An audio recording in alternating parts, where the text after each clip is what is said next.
Bonsoir, bonsoir, bonsoir bien-aimés ou bonjour, ça dépend à quelle heure vous allez écouter cet audio, la lecture de la parole divine, la parole de Dieu, la parole de Jésus-Christ qui était au commencement, la parole qui s'est fait chair, Jésus-Christ qui est venu nous donner la vie, qui est venu nous ressusciter avec lui, afin que là où il est, nous puissions être là aussi, qui est venu, qui est allé préparer une place pour nous, qui reviendra encore nous chercher, nous prendre. Jésus-Christ qui est venu un jour et qui reviendra un jour aussi. À lui l'honneur, à lui la gloire, alléluia. Nous te louons, Seigneur Jésus-Christ, pour ton amour, ta bonté que tu renouvelles chaque matin. Seigneur, ton amour est incomparable. Éternel, ton amour, Seigneur, nous ne pouvons même pas le quantifier, même pas mesurer ton amour. C'est tellement grand, c'est tellement profond. Éternel, tu es celui qui t'est donné pour nous à cause de l'amour, par amour. Tu t'es donné pour nous libérer, pour faire de nous tes enfants. À toi l'honneur, à toi la gloire. Merci pour ce moment que tu nous accordes, éternel Dieu de gloire. Daigne bénir ces moments, Seigneur Dieu souverain. Alléluia pour ta seule gloire. Que le Saint-Esprit règne à maître et que le sang de Golgotha sanctifie et lave tout un chacun de nous. Au nom de Jésus-Christ. Amen. Amen, amen. Bien-aimés, nous allons faire la lecture de la parole de Dieu. Nous allons lire la lecture du 14 et nous allons faire aussi celui du 15 un peu plus tard. Nous sommes ensemble et nous écoutons la parole de Dieu. Nous prenons nos Bibles, nos smartphones bien-aimés et nous suivons, nous écoutons, nous suivons en même temps aussi. Ça nous fera du bien. Que Dieu vous bénisse. La Genèse, chapitre 47. Joseph alla avertir Pharaon et lui dit: Mes frères et mon père sont arrivés du pays de Canaan, avec leurs brebis et leurs bœufs, et tout ce qui leur appartient, et les voici dans le pays de Goshen. Il prit 5 de ses frères et les présenta à Pharaon. Pharaon leur dit: Quelle est votre occupation? Ils répondirent à Pharaon: Tes serviteurs sont bergers, comme l'étaient nos pères. Ils dirent encore à Pharaon: Nous sommes venus pour séjourner dans le pays, parce qu'il n'y a plus de pâturage pour les brebis de tes serviteurs, car la famine s'appesantit sur le pays de Canaan. Permets donc à tes serviteurs d'habiter au pays de Goshen. Pharaon dit à Joseph: Ton père et tes frères sont venus auprès de toi. Le pays d'Égypte est devant toi. Établis ton père et tes frères dans la meilleure partie du pays. Qu'ils habitent dans le pays de Goshen, et, si tu trouves parmi eux des hommes capables, mets-les à la tête de mes troupeaux. Joseph fit venir Jacob, son père, et le présenta à Pharaon, et Jacob bénit Pharaon. Pharaon dit à Jacob: Quel est le nombre de jours des années de ta vie? Jacob répondit à Pharaon: Les jours des années de mon pèlerinage sont de 130 ans. Les jours des années de ma vie ont été peu nombreux et mauvais, et ils n'ont point atteint les jours des années de la vie de mes pères durant leur pèlerinage. Jacob bénit encore Pharaon et se retira de devant Pharaon. Joseph établit son père et ses frères, et leur donna une propriété dans le pays d'Égypte, dans la meilleure partie du pays, dans la contrée de Ramsès, comme Pharaon l'avait ordonné. Joseph fournit du pain à son père et à ses frères et à toute la famille de son père, selon le nombre des enfants. Il n'y avait plus de pain dans tout le pays, car la famine était très grande. Le pays d'Égypte et le pays de Canaan languissaient à cause de la famine. Joseph recueillit tout l'argent qui se trouvait dans le pays d'Égypte et dans le pays de Canaan, contre le blé qu'on achetait, et il fit entrer cet argent dans la maison de Pharaon.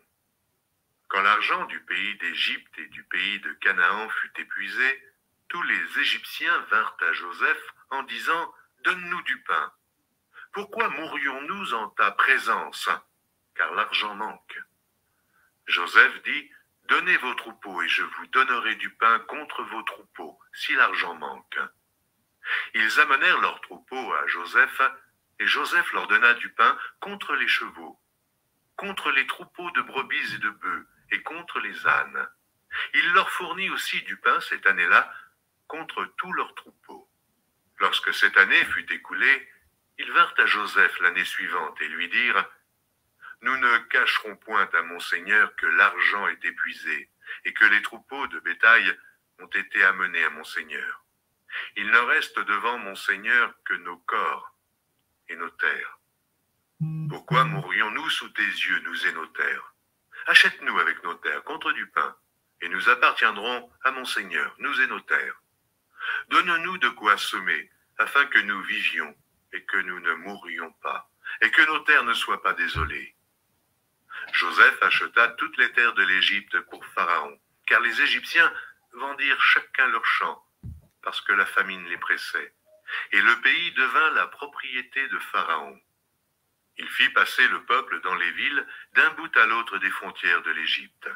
Seulement, il n'acheta point les terres des prêtres, parce qu'il y avait une loi de Pharaon en faveur des prêtres, qui vivaient du revenu que leur assurait Pharaon. C'est pourquoi ils ne vendirent point leurs terres. Joseph dit au peuple: Je vous ai acheté aujourd'hui avec vos terres pour Pharaon. Voici pour vous de la semence, et vous pourrez ensemencer le sol. À la récolte, vous donnerez un 5e à Pharaon, et vous aurez les 4 autres parties pour ensemencer les champs, et pour vous nourrir avec vos enfants, et ceux qui sont dans vos maisons. Ils dirent: Tu nous sauves la vie, que nous trouvions grâce aux yeux de mon Seigneur, et nous serons esclaves de Pharaon. Joseph fit de cela une loi qui a subsisté jusqu'à ce jour, et d'après laquelle un 5e du revenu des terres de l'Égypte appartient à Pharaon. Il n'y a que les terres des prêtres qui ne soient point à Pharaon. Israël habita dans le pays d'Égypte, dans le pays de Goshen. Ils eurent des possessions, ils furent féconds et multiplièrent beaucoup. Jacob vécut 17 ans dans le pays d'Égypte, et les jours des années de la vie de Jacob furent de 147 ans. Lorsqu'Israël approcha du moment de sa mort, il appela son fils Joseph et lui dit: Si j'ai trouvé grâce à tes yeux, mais je te prie ta main sous ma cuisse, et use envers moi de bonté et de fidélité. Ne m'enterre pas en Égypte. Quand je serai couché avec mes pères, tu me transporteras hors de l'Égypte, et tu m'enterreras dans leur sépulcre. Joseph répondit: Je ferai selon ta parole. Jacob dit: Jure-le-moi. Et Joseph le lui jura. Puis Israël se prosterna sur le chevet de son lit.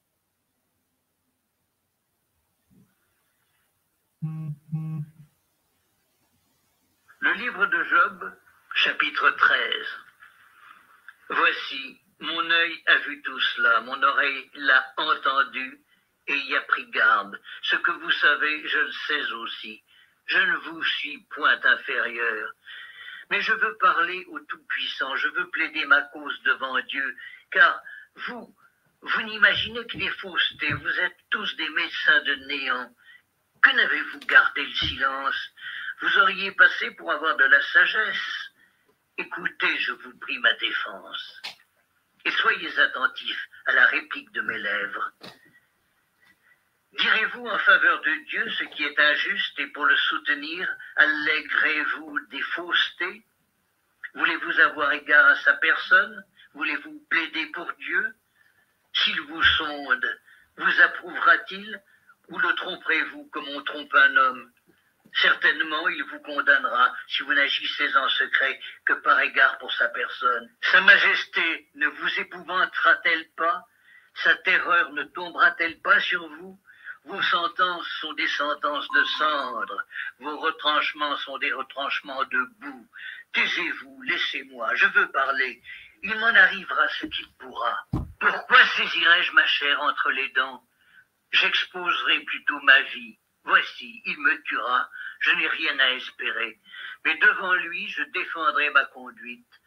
Cela même peut servir à mon salut, car un impie n'ose paraître en sa présence. Écoutez, écoutez mes paroles, prêtez l'oreille à ce que je vais dire. Me voici prêt à plaider ma cause. Je sais que j'ai raison.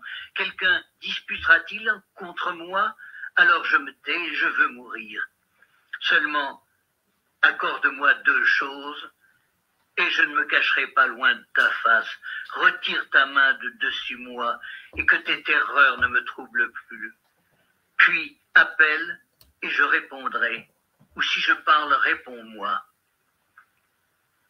Quel est le nombre de mes iniquités et de mes péchés? Fais-moi connaître mes transgressions et mes péchés. Pourquoi caches-tu ton visage et me prends-tu pour ton ennemi? Veux-tu frapper une feuille agitée? Veux-tu poursuivre une paille desséchée? Pourquoi m'infliger d'amères souffrances, me punir pour des fautes de jeunesse? Pourquoi mettre mes pieds dans les ceps, surveiller tous mes mouvements, tracer une limite à mes pas, quand mon corps tombe en pourriture comme un vêtement que dévore la teigne? Évangile de Luc, chapitre 1er. Plusieurs ayant entrepris de composer un récit des événements qui se sont accomplis parmi nous, suivant ce que nous ont transmis ceux qui ont été des témoins oculaires dès le commencement et sont devenus des ministres de la parole, il m'a semblé bon, après avoir fait des recherches exactes sur toutes ces choses, depuis leur origine, de te les exposer par écrit, d'une manière suivie, excellent Théophile, afin que tu reconnaisses la certitude des enseignements que tu as reçus. Du temps d'Hérode, roi de Judée, il y avait un sacrificateur nommé Zacharie, de la classe d'Abia. Sa femme était d'entre les filles d'Aaron et s'appelait Élisabeth. Tous deux étaient justes devant Dieu, observant d'une manière irréprochable tous les commandements et toutes les ordonnances du Seigneur. Ils n'avaient point d'enfant parce que Élisabeth était stérile, et ils étaient l'un et l'autre avancés en âge. Or, pendant qu'il s'acquittait de ses fonctions devant Dieu, selon le tour de sa classe, il fut appelé par le sort, d'après la règle du sacerdoce, à entrer dans le temple du Seigneur pour offrir le parfum. Toute la multitude du peuple était dehors en prière à l'heure du parfum. Alors, un ange du Seigneur apparut à Zacharie et se tint debout à droite de l'autel des parfums. Zacharie fut troublé en le voyant, et la frayeur s'empara de lui. Mais l'ange lui dit, « Ne crains point, Zacharie, car ta prière a été exaucée. Ta femme Élisabeth t'enfantera un fils, et tu lui donneras le nom de Jean. Il sera pour toi un sujet de joie et d'allégresse, et plusieurs se réjouiront de sa naissance, car il sera grand devant le Seigneur. Il ne boira ni vin, ni liqueur enivrante, et il sera rempli de l'Esprit Saint dès le sein de sa mère. Il ramènera plusieurs des fils d'Israël au Seigneur leur Dieu. Il marchera devant Dieu avec l'esprit et la puissance d'Élie pour ramener les cœurs des pères vers les enfants et les rebelles à la sagesse des justes, afin de préparer au Seigneur un peuple bien disposé. » Zacharie dit à l'ange, « À quoi reconnaîtrai-je cela? Car je suis vieux et ma femme est avancée en âge. » L'ange lui répondit, « Je suis Gabriel, je me tiens devant Dieu. J'ai été envoyé pour te parler et pour t'annoncer cette bonne nouvelle. Et voici, tu seras muet et tu ne pourras parler jusqu'au jour où ces choses arriveront, parce que tu n'as pas cru à mes paroles, qui s'accompliront en leur temps. » Cependant, le peuple attendait Zacharie, s'étonnant de ce qu'il restait si longtemps dans le temple. Quand il sortit, il ne put leur parler, et ils comprirent qu'il avait eu une vision dans le temple. Il leur faisait des signes. Il resta muet. Lorsque ses jours de service furent écoulés, il s'en alla chez lui. Quelque temps après, Élisabeth, sa femme, devint enceinte. Elle se cacha pendant 5 mois, disant, « C'est la grâce que le Seigneur m'a faite quand il a jeté les yeux sur moi pour ôter mon opprobre parmi les hommes. » Au 6e mois, l'ange Gabriel fut envoyé par Dieu dans une ville de Galilée appelée Nazareth, auprès d'une vierge fiancée à un homme de la maison de David, nommé Joseph. Le nom de la vierge était Marie. L'ange entra chez elle et dit, « Je te salue, toi à qui une grâce a été faite. Le Seigneur est avec toi. » Troublée par cette parole, Marie se demandait ce que pouvait signifier une telle invitation. L'ange lui dit, « Ne crains point, Marie, car tu as trouvé grâce devant Dieu. Et voici, Tu deviendras enceinte et tu enfanteras un fils et tu lui donneras le nom de Jésus. Il sera grand. Il sera appelé fils du Très-Haut et le Seigneur Dieu lui donnera le trône de David son père. Il régnera sur la maison de Jacob éternellement et son règne n'aura point de fin. Marie dit à l'ange, « Mais comment cela se fera-t-il, puisque je ne connais point d'homme ?» L'ange lui répondit, « Le Saint-Esprit viendra sur toi, et la puissance du Très-Haut te couvrira de son ombre. C'est pourquoi le Saint-Enfant qui naîtra de toi sera appelé Fils de Dieu. Voici, Élisabeth, ta parente, a conçu elle aussi un fils en sa vieillesse, et celle qui était appelée stérile est dans son 6e mois, car rien n'est impossible à Dieu. » Marie dit, « Je suis la servante du Seigneur, qu'il me soit fait selon ta parole. » Et l'ange la quitta. Psaume 34, de 11 à 23. Nous lisons au nom de Jésus-Christ de Nazareth. Les lionceaux éprouvent la disette et la faim, mais ceux qui cherchent l'Éternel ne sont privés d'aucun bien. Venez, mes fils, écoutez-moi, je vous enseignerai la crainte de l'Éternel. Quel est l'homme qui aime la vie, qui désire la prolonger pour jouir du bonheur? Préserve ta langue du mal et tes lèvres des paroles trompeuses. Éloigne-toi du mal et fais le bien. Recherche et poursuis la paix. Les yeux de l'Éternel sont sur les justes et les oreilles sont attentives à leurs cris. L'Éternel tourne sa face contre le méchant pour retrancher de la terre leurs souvenirs. Quand les justes crient, l'Éternel entend et les délivre de toute leur détresse. L'Éternel est près de ceux qui ont les cœurs brisés et il sauve ceux qui ont l'esprit dans l'abattement. Le malheur atteint souvent le juste, mais l'Éternel en délivre toujours. Il garde tous ses os, aucun d'eux n'est brisé. Le malheur tue les méchants et les ennemis du juste sont châtiés. L'Éternel délivre l'âme de ses serviteurs et tous ceux qui l'ont pour refuge échappent au châtiment. Alléluia, quel beau psaume. Notre Dieu est bon. Préserve ta langue du mal et tes lèvres des paroles trompeuses. Éloigne-toi du mal et fais le bien. Recherche et poursuis la paix. Les yeux de l'Éternel sont sur les justes et ses oreilles sont attentives à leurs cris.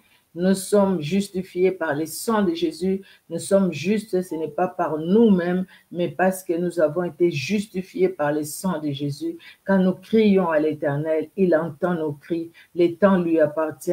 Peut-être qu'en ce moment, tu es en train de crier à l'Éternel. Continuons, bien-aimés, de crier à l'Éternel. Il entend nos cris. Le temps est à lui. Au moment opportun, il intervient et il agit comme il a fait pour Élisabeth, comme il a fait pour Marie, comme il le fait encore aujourd'hui, parce qu'il est Dieu. Nous lisons le dernier passage dans Proverbe 9. Proverbe chapitre 9. Excusez-moi. Alors, Proverbe chapitre 9, de 9 à 10, deux petits versets. Donne au sage et il deviendra plus sage. Instruis les justes et il augmentera son savoir. Le commencement de la sagesse, c'est la crainte de l'Éternel. Et la science des saints, c'est l'intelligence. Que Dieu bénisse ce moment et que Dieu bénisse sa parole. Que Dieu vous bénisse, bien-aimés, et merci pour votre participation. Que le Seigneur, le Dieu de gloire, puisse se révéler dans la vie de tout un chacun. Je serre ta parole dans mon cœur pour ne pas pécher contre toi, bien-aimé, au travers de la parole de Dieu, que nous connaissons le Seigneur, au travers de la parole de Dieu, que Dieu se révèle, bien-aimé, même quand nous sommes devant lui, nous devons connaître sa parole. Le diable a tenté Jésus-Christ avec la parole, Jésus-Christ lui a répondu aussi avec la parole. La parole, c'est une force, bien-aimé, la parole, c'est une force, la parole, c'est une grande arme. contre les traits, contre les flèches de l'ennemi. Que Dieu vous bénisse et nous allons prier, bien-aimés. Merci Seigneur Jésus-Christ, car ton amour est grand, ta bonté, ta fidélité, éternel Dieu des armées. Gloire et louange à toi pour ta parole, éternel Dieu de gloire. Oui, la Bible nous dit, Seigneur Dieu de gloire, les malheurs atteignent souvent les justes, mais l'Éternel en délivre toujours. Éternel Dieu d'amour, tes yeux sont là sur les justes, même si les lionceaux connaissent la disette et la faim. Mais ceux qui te cherchent, ceux qui te craignent, Seigneur, ne manquent d'aucun bien. Parce que tu es celui, éternel Dieu de gloire, qui prend soin de nous dans les moindres détails. Laisse que l'honneur, la gloire monte à toi, le Dieu souverain, dans le nom de Jésus-Christ de Nazareth, notre Sauveur et Seigneur, que nous avons ainsi prié. Amen. Soyez bénis, soyez bénis. Au revoir.